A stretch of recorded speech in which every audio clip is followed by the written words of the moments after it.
नमस्कार दर्शकों, आप सभी का स्वागत है स्पर्श उपचार के हमारे इस YouTube चैनल में। अगर आपको एलर्जिक राइनाइटिस है या आपको साइनस की प्रॉब्लम हो रही है, आपको लगता है कि आपका नाक हमेशा बंद है, मुंह के अंदर जैसे तालू में आपको हमेशा खारिश होती है, स्नीजिंग होती है आपको बहुत ज़्यादा, और हर टाइम लगता है कि सिर आंखें भारी भारी हैं, जकड़ाव हो रखा है और नाक हमेशा बंद है, तो ये एलर्जिक राइनाइटिस की निशानी है।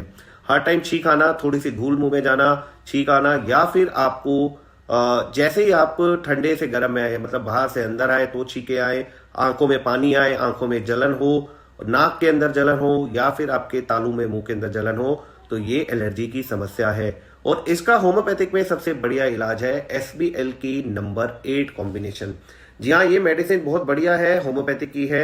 SBL की ड्रॉप्स नंबर 8 ये एलर्जिक राइनाइटिस और साइनस जैसी प्रॉब्लम को ठीक करने में, एलर्जी को ठीक करने में बहुत ही कारगर है।